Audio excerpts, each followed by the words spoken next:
Nah, kita lihat dari satu dulu, gugatannya dulu Bang. Kalau gugatan uang prestasi itu adalah hak seseorang apabila dia merasa dirugikan akibat adanya satu perjanjian ataupun perikatan di mana mengakibatkan kerugian bagi orang tersebut. Dan untuk melakukan satu gugatan uang prestasi untuk timbulnya satu kelalaian daripada orang yang memang sudah mengikatkan diri para pihak untuk adanya satu perikatan ataupun perjanjian, itu wajib dibuat somasi awal, baik somasi 1 dan somasi kedua. Apabila tidak terpenuhi atau lalai akibat menjawab somasi tersebut, maka pihak yang merasa dirugikan bisa memasukkan gugatan uang prestasi. Itu hakikat hukum uang prestasi. Artinya para pihak yang terikat di dalam suatu perjanjian ataupun perikatan, baik tertulis maupun tidak tertulis. Kalau sidangnya Bang gimana Bang sidangnya? Kenapa? Sidangnya kan tadi dihadiri sama baik Mikmir sama Rizal Gadis nih Bang, gimana Bang? Kalau terkait sidang yang ada hari ini, yaitu dari pihak Nikita Mirzani memasukkan gugatan uang prestasi, itu tadi saya bilang hak dari seseorang yang bernama Nikita Mirzani melalui kuasa hukumnya memasukkan gugatan uang prestasi. Tapi kalau emang tidak harus dihadiri Nikita Mirzani atau gimana Bang? Kalau sidang awal biasanya itu hanya para pihak menunjukkan legalitas. Dalam hal ini para pengacara ataupun kuasa hukum di depan persidangan menunjukkan legalitas mereka masing-masing. Misalnya pengacara Nikita Mirzani memperlihatkan surat kuasa resminya yang sudah dilejes sama pihak pengadilan, dalam hal ini Jakarta Selatan. Dan yang kedua, si pihak kuasa hukum harus menunjukkan di depan pengadilan itu satu berita acara sumpah dan kartu tanda advokat. Itu hakikatnya sidang pertama hari ini. Hanya menunjukkan itu yang akan nanti di materinya yang akan diperiksa antara penggugat dengan tergugat, bukan dengan turut tergugat. Turut tergugat itu sifatnya pasif, bukan masuk di dalam satu gugatan pokok. Jadi kan kalau saya dengar kan ada turut tergugat. Itu turut tergugat Bang. Ya, turut tergugat dari pihak kepolisian atau kejaksaan. Itu kan katanya kepolisian dan kejaksaan itu sifatnya pasif. Oh, berarti nggak bisa Bang? Bukan nggak bisa, pasif. Pasif itu bisa datang, bisa enggak, bisa masuk, bisa enggak. Tadi bilang tergugat, jadi 109-nya nanti yang bayar kejaksaan, 50 miliarnya. Kembali lagi tadi saya bilang, kalau memang ada perkataan nanti jaksa tanggung renteng segala, itu orang nggak ngerti hukum. Uang prestasi adalah para pihak, tergugat dengan penggugat. Turut tergugat pasif. Paham ya? Paham, harus dipahami lagi Bang. Harus dipahami lagi. Uang prestasi ada ikatan berupa perikatan dan perjanjian. Di dalam gugatan ada namanya penggugat dan tergugat. Tergugat ada tergugat 1, tergugat 2, atau para tergugat namanya. Tapi kalau turut tergugat itu pasif. Tidak ada kepentingan dan tidak ada kewajiban. Katakan menang, tidak ada kewajiban untuk membayar ataupun tanggung renteng, tidak ada. Tidak ada Bang berarti? Tidak ada. Oh, jadi yang harus membayar itu sesuai dengan itu ya Kalau Nikita Mirzani minta 100 miliar asal ada bukti ya. Ada bukti ya? Ya ada bukti ya. Itu yang tergugat 1 atau tergugat 2 atau para tergugat wajib membayar. Kalau ada bukti. Karena di sini yang namanya keperdataan, kekuatan data. Dan hakim sifatnya pasif. Beda dengan hakim pidana. Hakim pidana aktif. Hakim perdata pasif. Makanya pihak Nikita Mirzani yang menggugat wajib, sekali lagi, wajib mempersiapkan dalil-dalil untuk pembuktian. Harus dalilnya harus kuat Bang. Harus kuat data. Ya? Kalau 100 miliar, dia bisa buktikan ada nilai 100 miliar yang dirugikan oleh tergugat, bukan turut tergugat. Tadi saya atau orang 100 miliar itu imateri atau materi tuh atau harus real gitu Bang? Kalau 100 miliar yang ada dalam ikatan perjanjian, itu lawan prestasi. Tapi kalau pakai materi, itu beda. Di luar konteks uang prestasi, ada dampak ataupun akibat. Itu namanya materi. Bang, kalau abang melihat nih gimana sih Bang kasusnya? Sepertinya kasihan sekali Adnan Bang yang mulai apalagi akan mau habis masa tahanannya Bang, terus ada gini gimana Bang? Jadi kalau kita lihat, kita kan namanya hukum tidak bisa berandai-andai. Oh iya benar Bang, gimana? Ya, kita tidak bisa memprediksi. Saya adalah dokter hukum, bukan paranormal, bukan tarot, bukan juga netizen yang tidak ngerti hukum. Kita orang praktisi hukum hanya bisa berdasarkan basic hukum. Kalau hukum itu perpanjangan 30 ke depan, artinya kan tanggal 2 Juni. Ya, kita tunggu aja tanggal 2 Juni. Karena ini masih domainnya antara pihak kepolisian dan kejaksaan. Apakah pihak kejaksaan mampu menganggap apa yang sudah diserahkan oleh pihak kepolisian menjadi P21? Itu aja. Bang, tapi ada yang bilang nih Bang, kalau masa tahan itu sampai 120 hari atau gimana Bang? Benar sih Bang? Gimana Bang? 20, 40, dan 30. Baru berarti 90. Tadi sampai harus sampai 120 hari. Jadi itu kalau sampai di pengadilan. Oh, kalau sampai pengadilan. Ini kan belum. Ini kan baru 2 institusi, kepolisian dan kejaksaan. Nanti pengadilan tambah lagi 30. Hakim harus memutuskan persidangan itu dalam tempo 30 hari. Jadi 120 hari. Apabila sampai 120 hari hakim tidak bisa putuskan, ini kita juga bisa bebas. Demi hukum. Oh gitu Bang? Ya. Jadi ya, hakim itu ada tenggat waktunya berarti? 30? 30? Karena sudah dipakai semua sama pihak penyidik.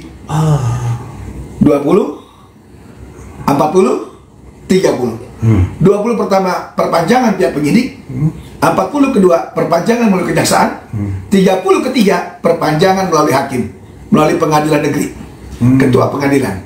Nah nanti setelah persidangan masuk 30 hari, hakim yang memimpin wajib memutuskan bersalah atau tidak. Kita tunggu aja sampai tanggal 2 Juni ya. 2 Juni. 2 Juni. 2 Juni nih Bang, ini jadi ibaratnya menghitung hari kalau ada lagu. Menghitung hari ya. Ya, menghitung hari khusus buat ini kita bisa. Dan juga kejaksaan Bang. Dan kejaksaan. Wah, ini representatif. Bola panas di kejaksaan. Bola panas sekarang di kejaksaan. Pintar juga itu Polda Metro. Polda Metro lemparnya ke kejaksaan. Bola lagi. Jadi dibuat tersangka di Polda Metro, tapi yang bekerja keras nanti jaksa. Mampu nggak jaksa P21 membuktikan? Berarti kan harus dibebas kalau tidak. Kalau P21 tidak terpenuhi, tanggal 2 Juni. 2 Juni ya. Nggak boleh lewat 00, nggak boleh lewat. Selesai, harus keluar. Harus. Fahmi akan jemput di kita keluar dari Polda Metro. Udah habis masa penahanannya. Kan 20, 40, 30. 30 terakhirnya tanggal 2 Juni.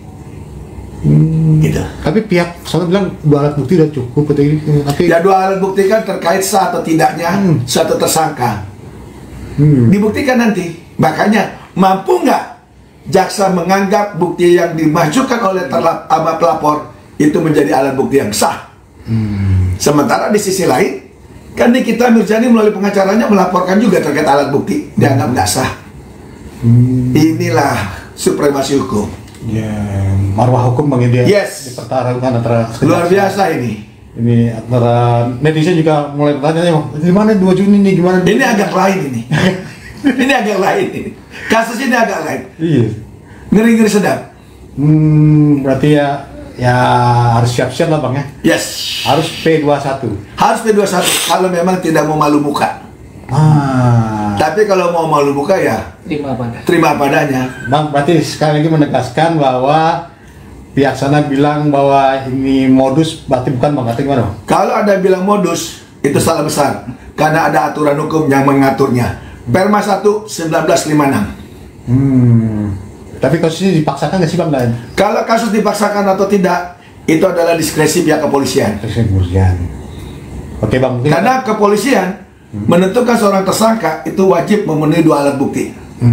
Masalah sah atau tidak diuji nanti di pengadilan melalui jaksa. Mampu nggak jaksa untuk menyusun suatu dakwaan sehingga bisa sampai di persidangan. Kalau tersangka kan polisi urusannya. Itu enaknya polisi. Nah pahitnya jaksa nih, berat jaksa. Nuntut orang lo jaksa lo. Iya. Wih serem. Serem bang ya berarti ya? Serem. Harus siap ini bang berarti ya? Harus benar-benar fix gitu bang? Fix harus benar-benar pihak kejaksaan. Mampu nggak? Sesuai sama Kalau yang gelar perkara khusus katanya minta gelar perkara khusus. Oh, kalau gelar perkara khusus kan itu bisa-bisa saja karena masih di kepolisian kan. Cuman kalau dalam hal ini sudah tersangka, bukan lagi gelar perkara khusus lah. Kalau memang mampu pra peradilan. Oh, berarti salah dong dari bilang katanya minta gelar perkara khusus. Kan sudah tersangka. Oh. Dan udah 20, 40, 30. Kok baru gelar khusus sekarang? Sebelumnya dong.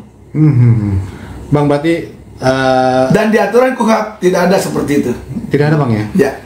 Dan tidak bisa harus mengintimidasi harus P21 nggak bisa juga. Ya, bang. nggak juga. Itu kewenangan dari kejaksaan ya bang? Kejaksaan yang punya kewenangan berdasarkan bukti, saksi, dan juga berita acara yang ada di kepolisian. Bang, ini satu lagi yang menarik bang. Katanya kan ada 2 orang lagi ya TSK, tapi kan ini kalau P21 tadi orang 2 ini gimana bang? Apa gimana bang? Itu nanti lihat di persidangan. Oh. Apakah betul orang itu terikat? Detik-detik persidangan Wan Prestasi NM dan Manusia Silver pada hari ini. Yap, hari ini adalah persidangan gugatan Nikita Mirzani kepada Manusia Silver. Ya, dimana kita tahu di sini, di masalah ini, di kasus ini tuh banyak banget keanehan. Yang kita tahu juga di sini Manusia Silver mencoba merekam dan menyebar luaskan yang kita nggak tahu niatannya nih apa. Dan seperti Bang Fahmi bilang, di sini harus diuji, ya benar-benar harus diuji. Ya dimana 4M ini bisa mengalir ke NM ini maksudnya apa, niatannya apa.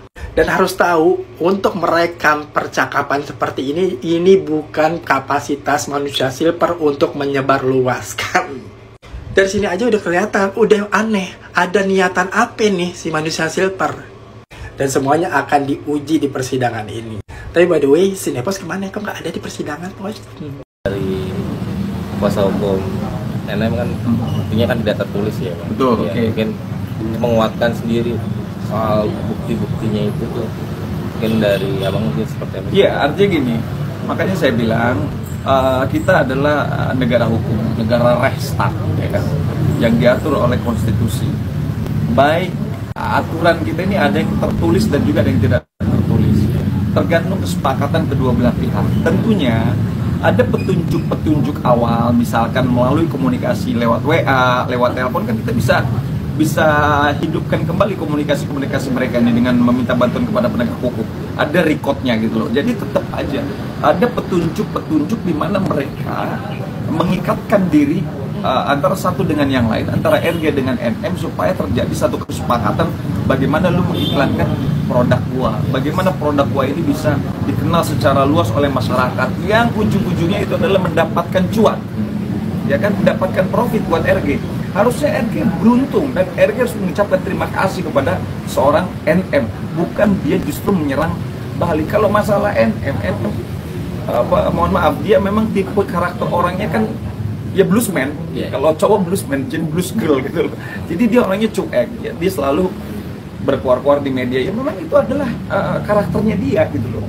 Dan buat RG harusnya adalah komitmen bagaimana dengan apa yang sudah diperjanjikan mereka berdua dalam perjanjian, baik itu tertulis ataupun tidak tertulis. Tapi kan walaupun tidak tertulis, petunjuk-petunjuknya kan petunjuk awal kan ada, komunikasi lewat WA, telepon, mungkin juga ada di mail, ya kan, sebagai asistennya Nikita Mirzani. Itu bisa menjadi petunjuk untuk mengarah bahwa mereka memang sudah membuat satu perjanjian. Dan saya yakinlah Bang Fahmi adalah lawyer hebat, lawyer senior. Kalau tidak punya bukti awal, petunjuk awal, tidak mungkin dia bisa mengajukan gugatan keperdataan di Pengadilan Negeri Jakarta Selatan. Jadi mungkin buat rekan-rekan media di skip dulu, tidak akan ditunjukkan buktinya, karena pembuktian itu adalah tempatnya di dalam pengadilan.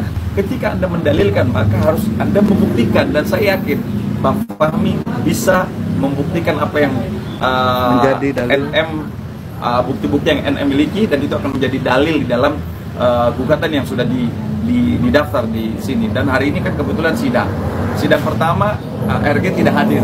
Why? Ada apa? Apakah dia takut diikut dengan angka 100 miliar? Harusnya kalau dia tidak takut, hadir dong di hari ini.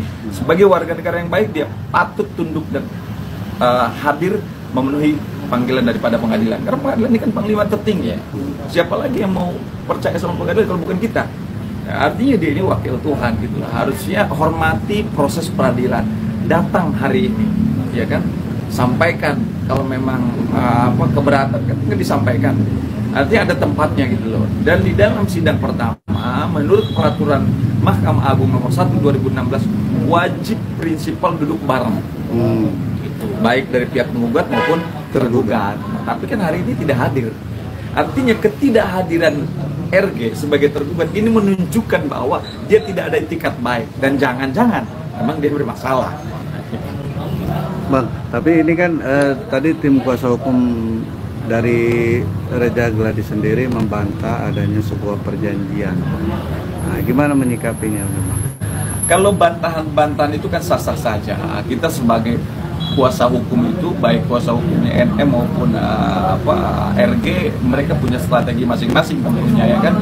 Mereka membela hak-hak dan kepentingan hukum kliennya secara totalitas. Maka karena kita adalah negara hukum, biarkanlah hakim yang akan menilai.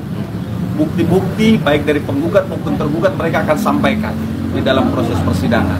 Karena apa? Itu akan nanti menjadi bahan pertimbangan hakim ketika dia mengambil satu keputusan untuk membuat situasi atau persoalan ini menjadi lebih terang benderang. Apakah memang putusan ini dimenangkan oleh pihak NM sebagai penggugat atau pihak RG gitu. Tapi kalau saya menilai, ya kan, bahwa dalam konteks ini kuasa hukumnya NM juga tidak mungkin dia serta-merta mau mengajukan gugatan kalau dia tidak punya bukti.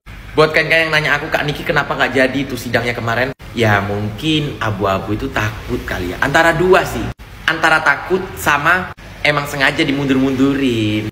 Karena laporan dia mungkin nggak bisa masuk ya. Dengan cara ini dia menahan biar diundur biar Kak Niki di dalam situ kan. Terus denger-denger si Babu ya sama si Ulat semalam habis datang ya ke kantor polisi. Ngapain? Cie, mau masuk. Biasanya keluar-keluar kalau ada wartawan. Sekarang kok tumben? Kalau ada wartawan menghindar. Pamit tidur dulu.